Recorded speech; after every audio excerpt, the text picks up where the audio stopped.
Bonjour et bienvenue dans cette nouvelle vidéo. J'espère que vous allez bien. En tout cas merci parce que vous êtes de plus en plus nombreux à vous abonner, de plus en plus nombreux à regarder les vidéos, donc ça me fait vraiment beaucoup de plaisir. Parce que du coup ça me motive à en faire d'autres. Aujourd'hui on va parler livre. Je vais vous parler d'un auteur qui s'appelle Jonas Johnson, qui a écrit 2 livres. Le premier, c'est Le vieux qui ne voulait pas fêter son anniversaire. Et le deuxième, c'est L'analphabète qui savait compter.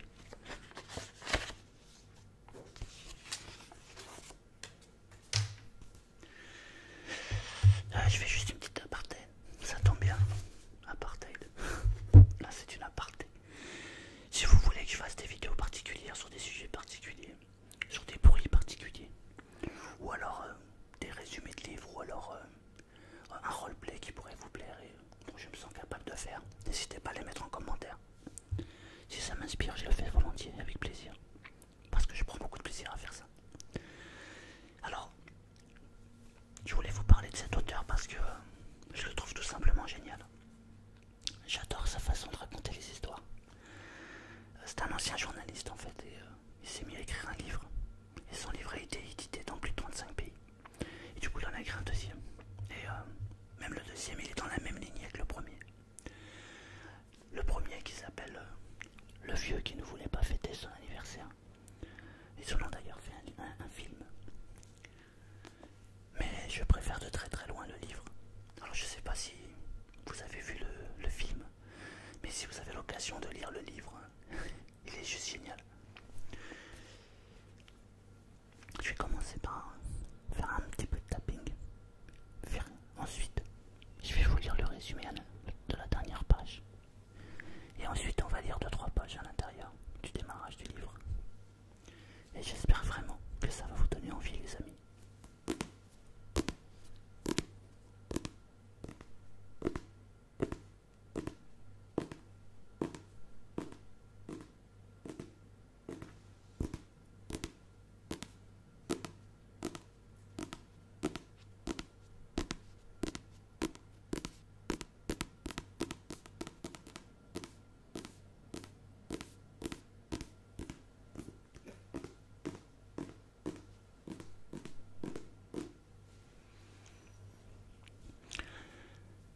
Je vous mettrai le lien dans le descriptif ou dans le commentaire en bas si vous voulez acheter le livre sur Amazon.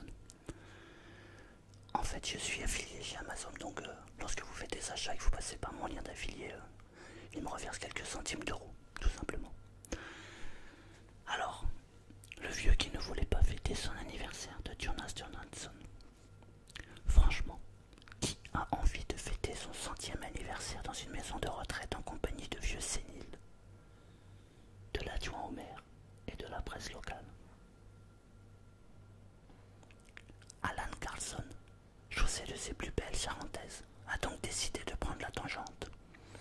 Et une chose en entraînant une autre, notre fringant centenaire se retrouve à trimballer une valise contenant 50 millions de couronnes, dérobée presque par inadvertance.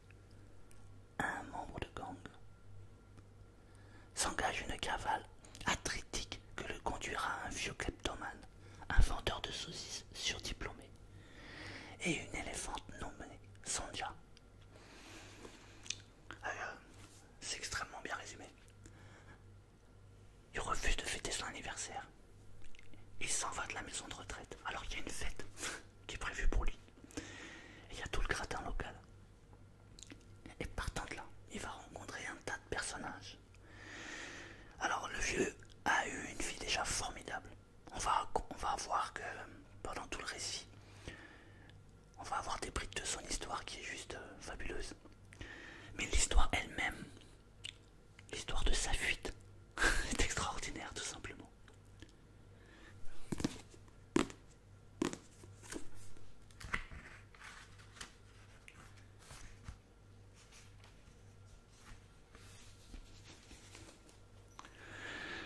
Chapitre 1, lundi 2 mai 2005. On se dit qu'il aurait pu se décider avant et qu'il aurait dû au moins avoir le courage de prévenir son entourage de sa décision. Mais à Carson n'avait jamais été du genre à réfléchir longtemps avant d'agir. L'idée avait donc à peine eu le temps de germer dans l'esprit du vieil homme qu'il avait déjà ouvert la fenêtre de sa chambre située au premier étage de la maison de retraite de Malcoping dans le Sodermerland et qu'il s'était retrouvé debout sur la plate-bande dans le jardin.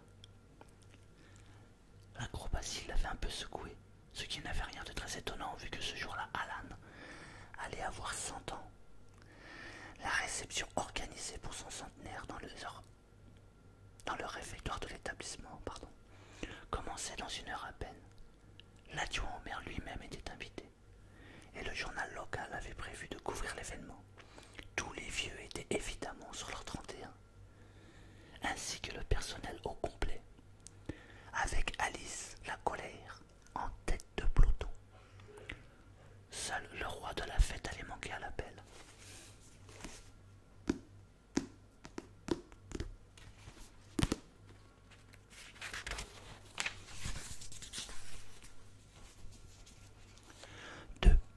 Lundi 2 mai 2005.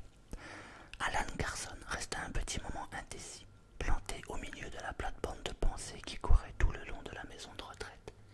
Il portait une veste marron et un pantalon assorti.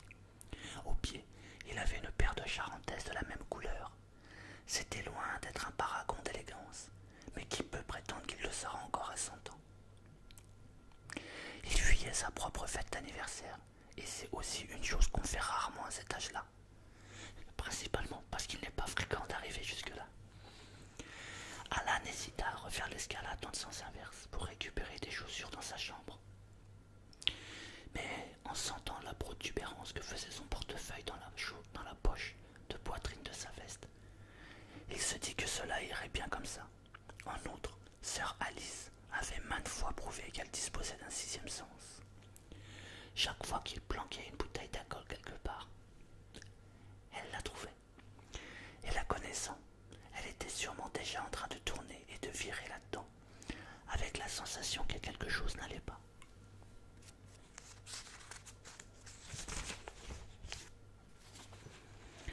Il fallait mieux continuer sur sa lancée. Ses genoux émirent un craquement lugubre quand il sortit du parterre de fleurs. Autant qu'il se souvienne, le portefeuille contenait quelques billets de 100 couronnes et il se demanda si ce serait suffisant pour un homme en cavale. Il tourna la tête, jeta un dernier regard à la maison de retraite, dont il pensait, il n'y a pas si longtemps encore, qu'elle serait sa dernière demeure sur terre. Tant pis, il pourrait toujours mourir ailleurs, plus tard. Le centenaire se mit en route sur ses chaussons bis. On les appelle comme ça parce que les hommes d'un certain âge ont du mal à faire pipi plus loin que le bout de leurs chaussons. Il traversa d'abord un parc, puis une grande place où se tenait de temps à autre une foire, dans cette ville qui le reste du temps était fort calme. Au bout de quelques centaines de mètres, Alan s'assit sur une tombe, derrière l'église médiévale qui était la grande fierté de la région. Il avait besoin de reposer ses genoux. Les gens du coin n'étaient pas des chrétiens très fervents, et il pouvait raisonnablement espérer avoir un moment de tranquillité à cet endroit. Il constata, amusé, qu'il était contemporain d'un certain Henning Goldstone, actuellement couché sous la pierre sur laquelle Alan s'était assis. Henning, lui, avait rendu l'âme quelques 61 ans auparavant. Si cela avait dans son genre, Alan se serait peut-être demandé de quoi Henning était mort à l'âge de 39 ans seulement. Mais Alan n'avait pas pour habitude de se mêler des affaires d'autrui s'il pouvait l'éviter. La plupart du temps, il y était parvenu. Il se dit qu'il avait eu bien tort de penser à mourir quand il était encore dans la maison de retraite, parce que même perdu de rhumatisme, c'était beaucoup plus rigolo d'être en cavale, loin de sœur Alice, que couché immobile 6 pieds sous terre. Sur cette belle pensée, notre héros se leva, faisant fi de ses genoux douloureux. Il salua Henning Goldstone et poursuivit sa fuite improvisée. Alan traversa le cimetière vers le sud jusqu'à ce qu'il se retrouve bloqué par un muret en pierre. Il ne faisait pas plus d'1 mètre de haut, mais Alan était centenaire, pas champion de saut en hauteur. De l'autre côté du mur l'attendait la gare routière de Malcoping, et le vieillard venait tout juste de comprendre que c'était là que ses pauvres jambes avaient décidé dès le départ de le conduire. Une fois, il y a de nombreuses années de cela, il avait traversé l'Himalaya. Ça, c'était dur. Alan y pensa très fort devant ce mur qui s'érigeait en ultime obstacle entre lui et la gare. Il y pensa si fort que le mur rétrécit jusqu'à devenir un petit muret de rien du tout, et quand il fut parvenu au minimum de sa taille, Alan passa au-dessus malgré son âge et ses genoux. Comme nous l'avons dit plus haut, Malcoping était une ville assez calme, et ce jour-là ne faisait pas exception. Notre fugitif n'avait encore rencontré personne depuis qu'il avait décidé de ne pas fêter son 100e anniversaire. Quand il entra dans la gare en glissant sur ses pantoufles, la salle d'attente lui parut déserte. Au milieu se trouvaient 2 rangées de sièges disposés dos à dos, tous libres. Sur la droite, 2 guichets. L'un était fermé. À l'autre était assis un homme, petit, très maigre, avec de minuscules lunettes rondes, une unique mèche de cheveux soigneusement ramenée au sommet du crâne pour cacher sa calvitie, et un gilet d'uniforme. L'homme leva le nez de son ordinateur d'un air ennuyé.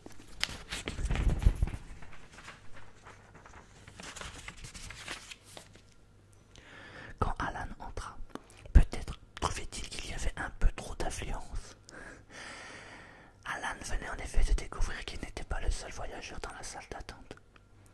Dans un angle de la pièce se trouvait un jeune homme dégingandé, aux cheveux blonds, longs et gras, à la barbe clairsemée et portant une veste en jean avec dans le dos l'inscription « Never again ». Le jeune homme ne devait pas savoir lire, car il tirait de toutes ses forces sur la porte des toilettes pour handicapés, alors qu'un panneau d'affichage indiquait clairement en lettres noires sur fond jaune « Hors service ». Il finit tout de même par bifurquer vers la porte à côté, où il rencontra un nouveau problème. Visiblement, il n'avait aucune envie de se séparer de sa grosse valise grise montée sur les roulettes. Et les WC étaient trop exigus pour les accueillir tous les deux. Alan se dit que le jeune homme n'avait que 2 options. Laisser la valise dehors, ou bien la faire entrer et rester lui-même à l'extérieur. À vrai dire, Alan ne se sentait pas très concerné par le problème du jeune homme. Il était concentré sur l'épreuve que représentait le fait de lever ses pieds pour atteindre une démarche naturelle, le guichet ouvert, et demander au petit homme si par hasard il y aurait un moyen de transport en commun, en partance pour n'importe quelle destination dans les minutes à venir. Et dans l'affirmative, combien lui coûterait le billet? Le petit homme avait l'air fatigué. Il dut perdre le fil au milieu de la question, car après quelques secondes de réflexion, il demanda « Et où monsieur désire-t-il se rendre ?» Alan dit au petit homme qu'il venait de lui expliquer que A. L'heure de départ et B. le coût du voyage. Alors ce jour-là, la priorité sur la destination et le moyen de transport. Le petit homme consulta ses grilles d'horaire et réfléchit un peu. Le car 202 part dans 3 minutes en direction de Strandnäs. Est-ce que cela vous conviendrait? Oui, cela convenait parfaitement à Alan. Le petit homme l'informa que le car partait de la place de stationnement qui se trouvait juste devant la porte du terminal et que le plus pratique était d'acheter le billet directement au chauffeur. Voilà comment ça démarre. Donc, il ne veut pas fêter son anniversaire. Il s'est enfui de la maison de retraite. Il va prendre un car. Il a croisé la route d'un jeune homme qui fait partie d'un gang et qui a une valise. Et il va rencontrer plein de personnages. Et on va suivre... En fait, on va voir toute l'histoire. Donc l'histoire qui va se passer maintenant. On a aussi un aperçu de la fille qu'il a eue. Et il a juste une fille fabuleuse, le vieux là. Donc... j'espère que ça te donne envie, et vraiment c'est un super bouquin. Donc j'ai dévoré ce livre. Et du coup, comme j'aime bien l'écriture de l'auteur, Jonas Johnson, du coup j'ai trouvé un deuxième livre qu'il a écrit 2-3 ans après. C'est L'analphabète qui savait compter. Alors déjà, ce que j'aime bien sur cet auteur, c'est le titre. Parce que le vieux qui ne voulait pas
je lis ça, ça m'intrigue.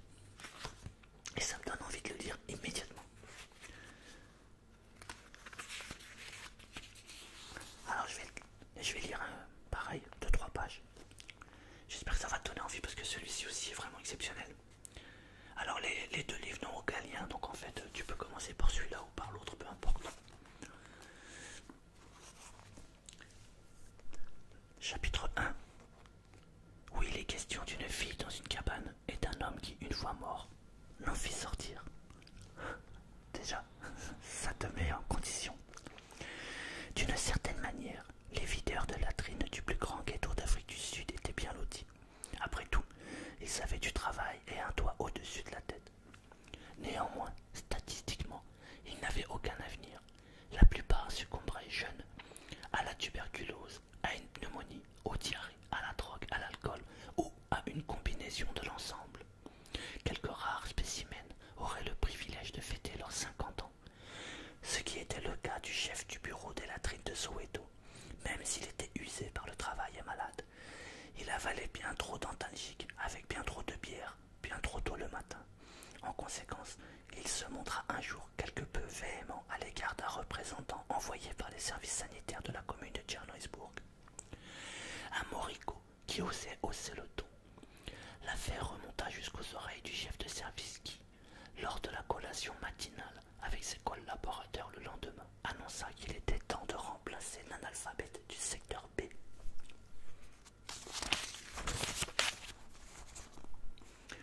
Une collation particulièrement agréable d'ailleurs, puisqu'on y avait mangé du gâteau pour souhaiter la bienvenue à un nouvel agent sanitaire.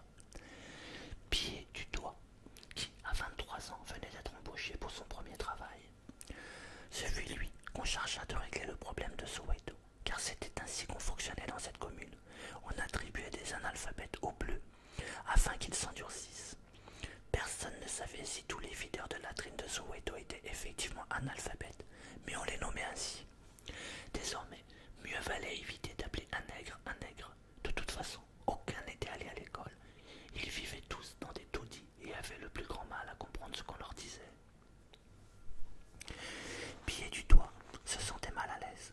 C'était sa première visite chez les sauvages. Pour plus de sécurité, son marchand d'art, de père, lui avait fourni un garde du corps. Le gamin de 23 ans entra dans le bureau des latrines et ne put s'empêcher de lâcher une remarque irritée sur l'odeur. Là était assis le chef des latrines, celui qui allait devoir partir.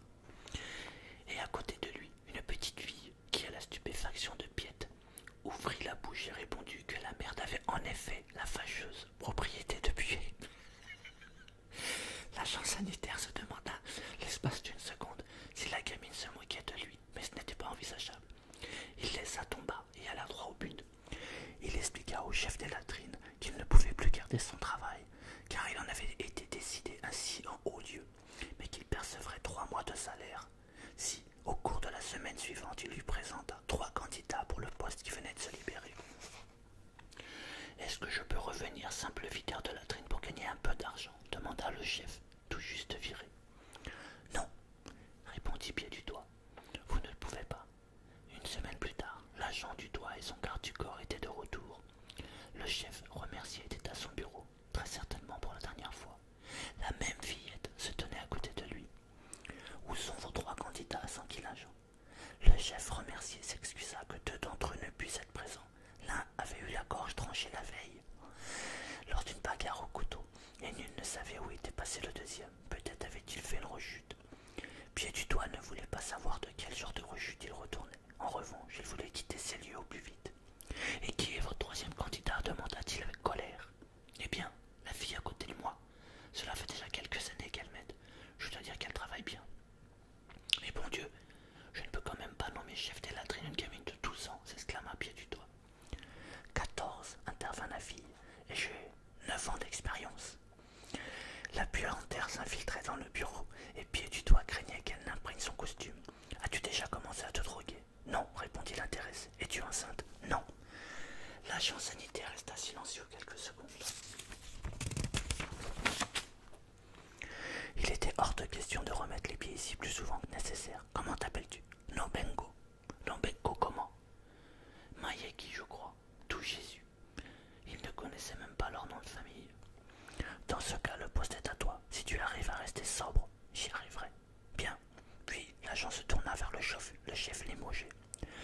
Nous avions dit 3 mois de salaire en échange de 3 candidats. Donc, un seul mois, car une seule candidate, auquel je soustrais un mois de salaire pour avoir été incapable de dénicher autre chose qu'une gamine de 12 ans.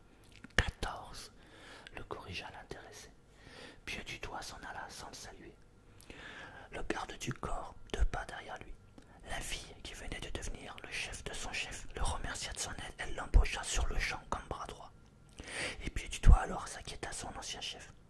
Nous changerons simplement ton nom. Je suis sûr que le préposé est incapable de faire la différence entre 2 nègres, répliqua la gamine de 14 ans, qui en paraissait 12.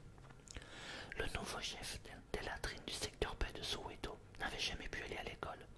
Cela était dû au fait que sa mère avait eu d'autres priorités, mais aussi parce que Nobenko avait eu la chance de naître en Afrique du Sud, qui plus est, au début des années 1960, époque où les dirigeants politiques considéraient que les enfants comme Nobenko ne comptaient pas.